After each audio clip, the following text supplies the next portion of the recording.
What do we mean when we say that we've poured our soul into something? It's a phrase that we use often enough, but the soul is a difficult notion to define, even in a world where it's a definite reality. The ending of Clair Obscur presents us with difficult questions, but to fully understand it, we have to ask ourselves questions that are harder still. If we do, we won't just arrive at an answer, but an entire story hidden within the world of Expedition 33. So it's time to talk about the ending to Clair Obscur.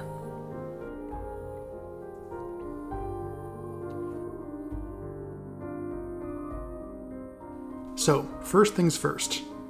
In case it isn't abundantly obvious, there are massive spoilers incoming. But then you did click on a video about the ending to the game, so honestly that's on you at this point. The ending of Expedition 33 is dramatic, moving, and then frankly shocking. Not only do we have to choose between Mael and Verso, but both endings are tragic in different ways. And the ending we've been working toward for most of the game is, in cinematic language, the more unsettling of the two. After finishing the game blind, I allowed myself to go online and see what others were saying, and attitudes about the ending are highly polarized. On the one hand, many people point out that the people inside the painting can think and feel, and thus that erasing the painting is tantamount to genocide. On the other hand, the painting can become a form of self-destructive escapism, so Verso's ending seems to be healthier for Mael and Aline at least. Defenders of Verso's ending often point out that the people in the painting aren't real, and therefore erasing them carries no moral weight. I'm going to tread a third path here, and it's more than just a compromise. To get there, we're going to need to consider both subtle details and overarching themes within the game. But first, let's talk about the ending on its own terms.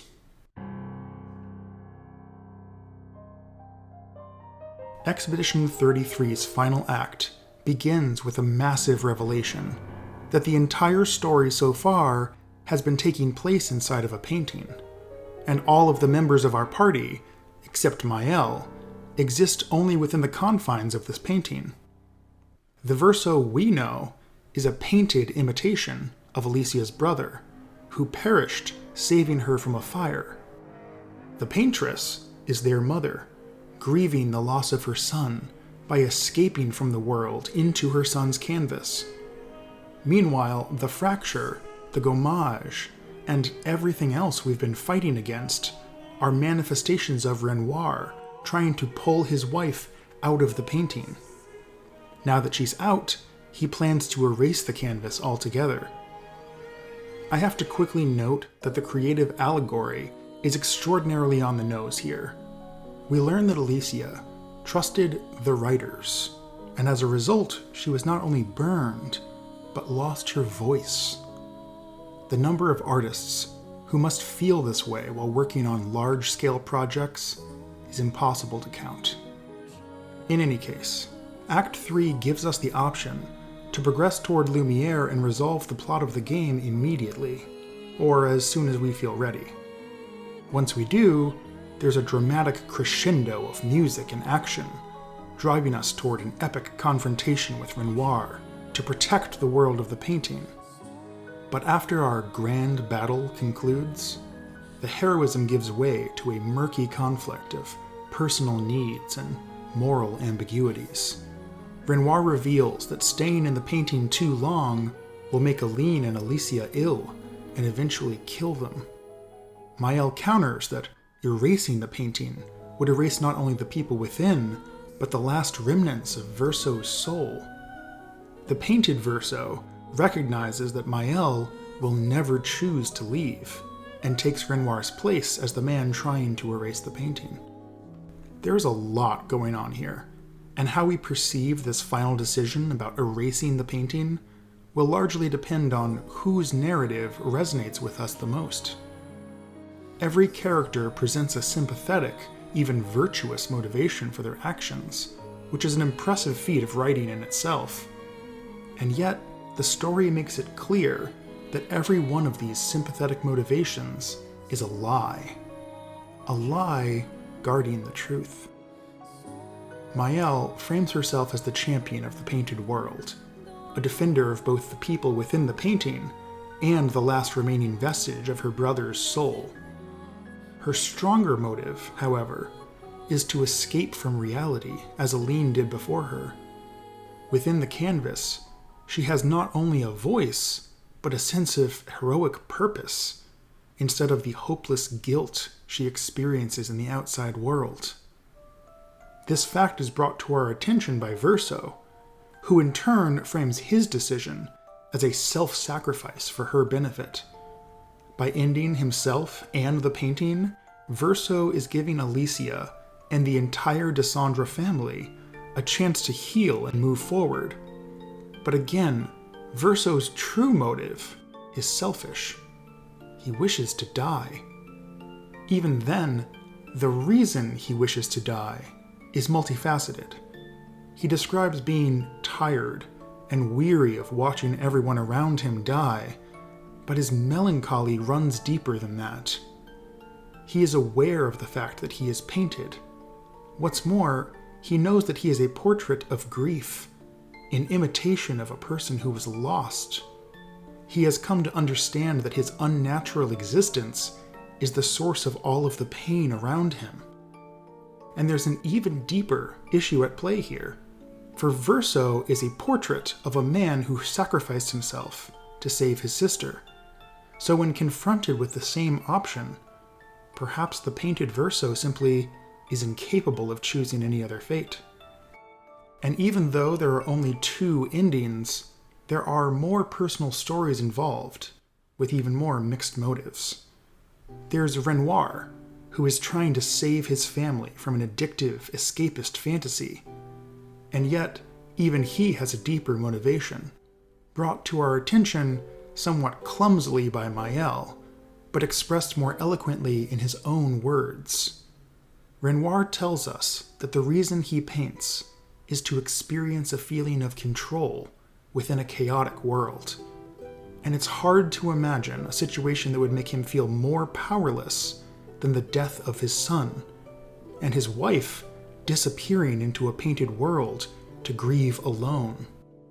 For Renoir, seizing control and trying to fix the situation is his expression of grief, just as much as the painting itself is Aline's grief. And not to leave any of the Desandres out, we can reasonably make a similar assumption about Clea. While she is the painter we see the least of, we can gather from her interactions with Maëlle that she is focused on waging war on the writers, and treats the conflict the rest of her family is engaged with as a needless distraction. This, too, is grief.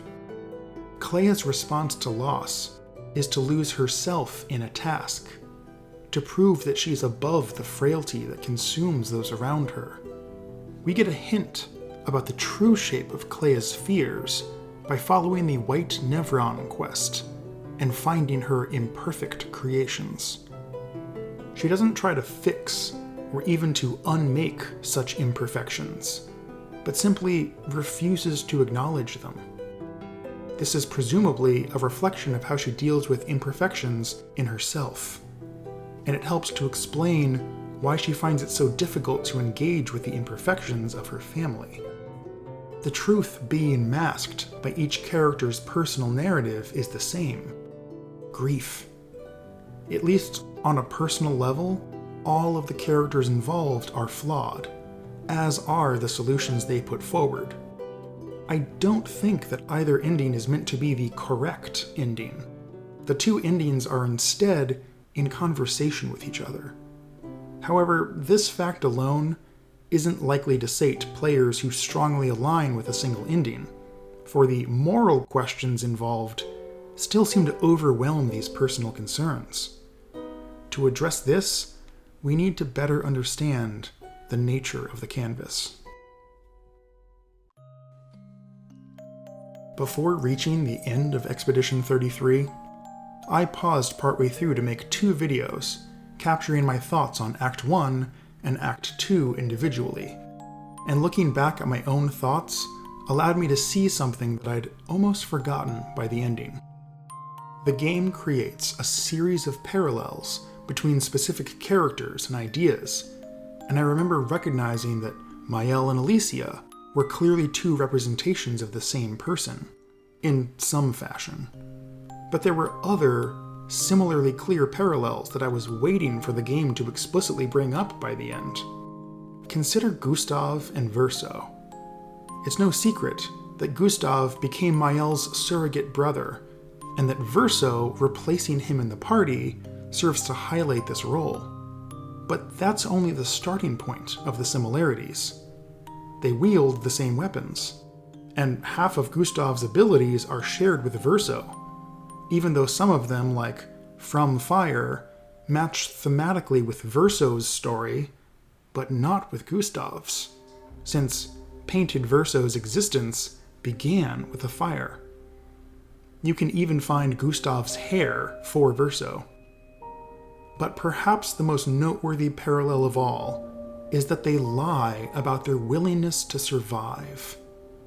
Gustav sacrifices himself to save Mael, just as Verso seeks to do at the end of the game, and just as the original Verso did for Alicia before the game begins. Indeed, the Verso we meet is a depiction of this original Verso, and his tendency to self-sacrifice may simply be how he was painted, because that's how Aline saw him. The thing is, Gustav is also painted, so why is he painted to be so similar to Verso? We eventually learn that Mael is a paintress, and in fact, she has been throughout the entire story. She simply wasn't consciously aware of it. So it's possible that she has been subconsciously influencing the world around her. Alternatively, consider that there's a depiction of Gustav's grave within the monolith. This is Aline's workshop, the space that she is trapped within, from which she interacts with the rest of the canvas. So why is there a representation of Gustav's grave, complete with prosthetic arm, in this place? Either the paintings made by Aline here influence the rest of the canvas, or the events throughout the canvas influence this microcosmic representation, or both. Either way, the point is that the story of Expedition 33 revolves around representations. The creatures within the canvas, both friendly and hostile, are living beings, but also depictions and abstractions. They are works of art. The game gives us an evocative description of art from Renoir, twice in fact, once in a recollection, and once spoken by the Mask Keeper. He says that art is both a window and a mirror, and chides Verso for covering his art in masks. At the end of the Mask Keeper fight, Ciel overcomes the Axon by having a realization that she, too, is a mask, and this liberates her from the Mask Keeper's control. But what does it mean for her to be a mask? We've already drawn attention to the parallels between Verso and Gustav, but we can amend that based on a few lines from Mael. Consider what she says at Gustav's grave. We could never tell if you were my brother or my father, but to me you were both. Best brother and father I've ever had. This phrase, "to me," appears frequently in dialogue, and emphasizes the subjective aspect of identity that the game is fascinated by. We never meet the original Verso. We only get to learn who he was to Aline and to Alicia.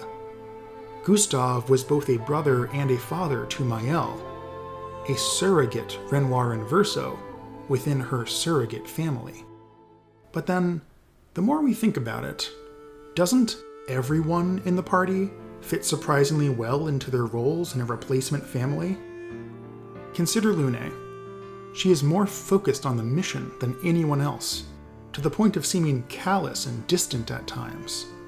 Her name even evokes the light of the moon, which is frequently described as cold, and we are inside of a painting, so using the word cold to describe a color is as much literal as it is metaphorical here. In any case, if Gustav is a surrogate brother for Maëlle, then Lune would be a surrogate sister, and it's noteworthy how much her personality compares to Alicia's actual sister, Clea, another perfectionist, who likewise is losing herself in a task to avoid confronting her emotions. By comparison, Ciel rapidly takes on a maternal role towards Maëlle, and we eventually learn that Ciel is herself mourning the loss of a child. This fact is even alluded to by Renoir at the end of the game, perhaps because, to him, that is the only thing Ciel is, a representation of a mourning mother and wife. And to round this family out, we even have the family's dog, incarnated as a furry, foot-loving gestrel.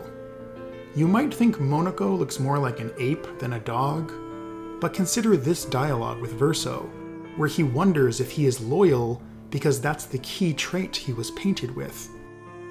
It's not clear to what extent this new family was painted by Maëlle or by Aline, or if there's a quiet force within the world that acts like fate, assembling people around Maëlle in a way that lets her play out her own memories and traumas repeatedly. But there can be no doubt that these parallels go beyond coincidence. So what does this mean for the story overall? I do think it's a mistake to simply say that the inhabitants of the painting are fake, and therefore that they don't matter.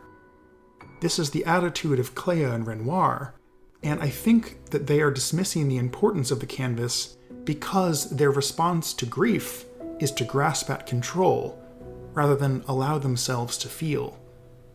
Nonetheless, the inhabitants of the canvas are not really independent people that happen to have been created by godlike painters. They are fragments of the painters themselves. I can't quite believe I'm making this comparison, but there's a line from, well, just watch for a second. When we have a thought like, if I picture a windmill, how real is that windmill? It's not real. What's inside the windmill? Depends what you are thinking about. What if someone lives inside the windmill and I'm not imagining them, they're imagining me? This is a very unusual way to think about how imagination works. Now, obviously, Philomena Kunk is a joke, trying to get a reaction out of someone. But the thing is, the only way this scene is capable of being funny is that we can kind of understand where she's coming from.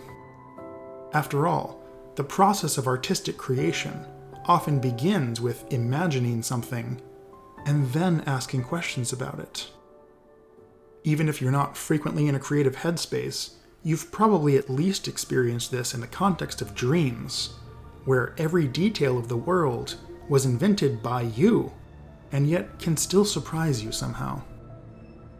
Whenever you imagine a place or a person, you infuse it with a part of yourself, and it immediately starts to take on a small facsimile of independent existence.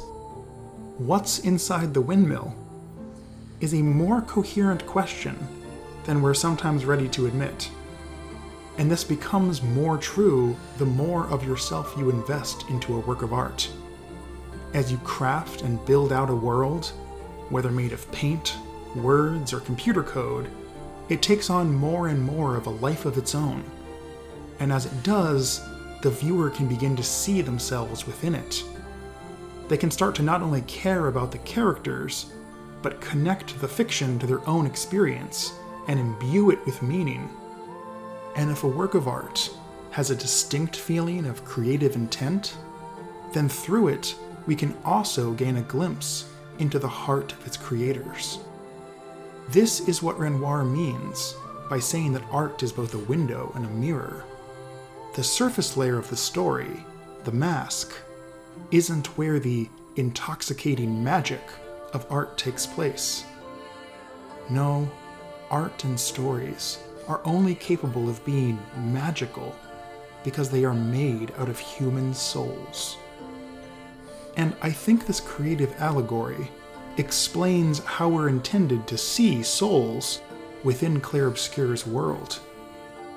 Since severance is part of the cultural zeitgeist and living rent-free in many of our heads, it's tempting to see a story about fragmenting a part of yourself and placing it into a painting as being a story about slavery and oppression of the self. But that's not what this story is about. Expedition 33 is about art, and the fragment of Verso's soul we encounter is the inevitable side effect of creation, an impression of the feelings and memories of a young boy forever inscribed into his painting. So, with all that context in mind, let's go back and think about the end of the game one more time. There's an interesting feature of Act 3 that I alluded to at the beginning, namely that you can choose to go straight to Lumiere and conclude the game whenever you like. I, for one, am a bit of a completionist, so I didn't do that, but I find it interesting to imagine if I had. Imagine that you were committed to avoiding spoilers and playing the game blind, but on your first playthrough, you go straight to Lumiere, wrap up the story, and choose Mael's ending. It's a beautiful story, but with Verso begging for death and the dramatic final shot of Mael's face drowning in paint, you're left with an uneasy feeling that you didn't get the true ending. This is a common enough feature in games, you think, so you start New Game Plus, or a fresh save, or just continue from your save point before the ending, and begin exploring. This time, you seek out all of the nooks and crannies, and especially the chromatic enemies, the tough fights that are worth losing yourself in for a minute. And it occurs to you at some point that this is exactly what chromatic means within the context of this world. This is a painting, after all, so a chromatic enemy is found where the paint is thick, where no light makes it through to the canvas, where you can lose sight of the outside world and become fully engrossed in the drama of your standoff with a challenging foe. You find moments of comedy, moments of melancholy, and moments of serenity. But mostly, you keep going further and further afield, seeking out greater challenges. Challenges which grow more rare the stronger your characters get. You find your way to the Endless Tower, where Clea asks you if you're still having fun. She says it makes no difference to her either way. Eventually, you defeat Golgra. You defeat the terrible serpent in the sky, and even that giant wading through the water that terrified you at the beginning of the game. And at some point, you begin to feel a sense of dread, that you are going to run out of things to discover. You realize somewhere along the way that there is no true ending, and that what you're actually doing is simply avoiding the end of the game. After all, like Mael, we just want to spend a little more time in this world. So you find your way to the deepest, darkest corners. And even here, your characters are starting to be a little too strong for anything to meaningfully challenge you. Even this seriously Dark Souls-coded guy in the Abyss isn't too bad. Wait. What? Oh, of course he has a Phase 2. Is that Moonlight Greatsword?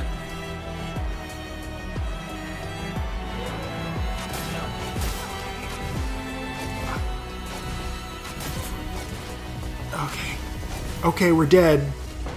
I said we're dead. Just kidding.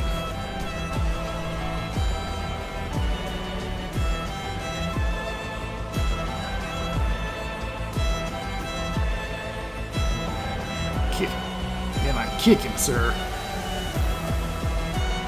Gomashed. Dodge. No dodge? What? Wait, he has an unblockable, undodgeable full party wipe? And then he's even stronger in phase 3. Of course he is. Okay. I think the strategy is to keep our biggest hit in reserve, so we won't use Mael. CL, you're going in, spec for full support. Lune, you're still direct damage and debuff. Verso, just burn. Just burn. Let's do this. Heal, heal, heal, heal.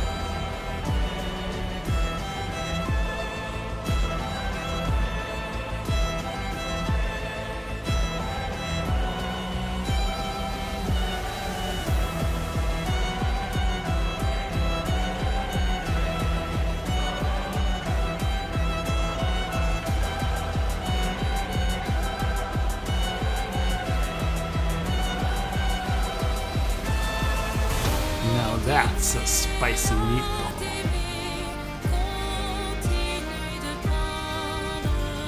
Oh no, you got rid of my party. Well done, Frankentorius.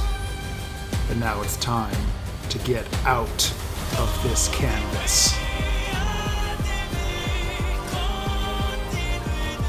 He's still alive. Mael, dodge!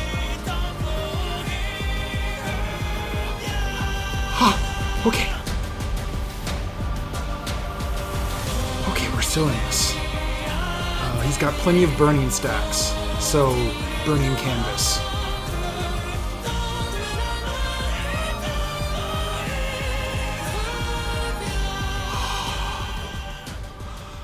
Oh my god. We got him. What was I talking about? Oh yeah. Avoiding the end. Expedition 33 gives you all the tools to lose yourself in the canvas. It gives you a rich story with rich characters, but the reason they feel meaningful to us is that we are taking time and investing ourselves into them. The story of Alicia losing her voice metaphorically reflects the experience of many of the creators, but it probably reflects our own experiences too, whether or not we deal with an obvious disability. Representations of loss and of yearning resonate with us because we understand what loss and yearning are, and the fiction harmonizes with our own souls and briefly becomes something else. And after delving deep into the chromatic and obscure parts of the work, we slowly come back up and find clarity. When we approach the ending again, we are faced with a question. Is it time to stop painting? By now we understand that this question isn't really about Verso, or Mael, or Lumiere. It's about us. If we want to, we can restart the game again. We can choose to stay in the painting for a little longer, even knowing that we are simply avoiding the inevitable. But sooner or later, we feel full, we feel ready, and we choose to stop painting. There is not a correct ending to Expedition 33, because the endings don't exist in isolation. They are both part of a complete story.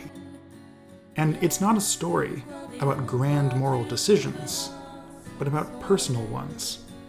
It's a story about losing yourself, and then finding yourself in the same place you became lost. You should care about the people in the painting. You should let yourself get lost in art. But when you stop painting, you aren't forgetting the people you painted. You're remembering that they are you. You aren't losing them, because you can't. And someday, when you're ready, it will be time to start painting all over again.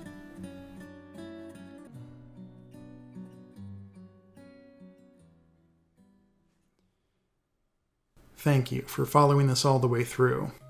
If it feels like I sidestepped the ethical questions about the duty we owe to created life, then rest assured that I think that question is fascinating, and it takes almost no provocation to get me to talk about that sort of topic for hours. The thing is, I don't think that that's what this particular story is about. If you're curious about the thought process I was following while partway through the game, you can see my thought process captured along the way in these two videos. And while I could keep talking about Clair Obscur, I am likely to return to some of the other video concepts I was working on before this game came out and took over my brain. As ever, your engagement makes a difference, both to me and to the algorithm. So let us both know that this was some engaging content. I'm very curious to know in particular the thoughts that you've all been respectfully holding back until I finished the game. And let me know if there are any big questions you're still grappling with from Expedition 33. I also have an in-depth analysis of Elden Ring on my channel, and plan to continue adding topics that I engage with deeply. So look forward to that. But for now, until next time.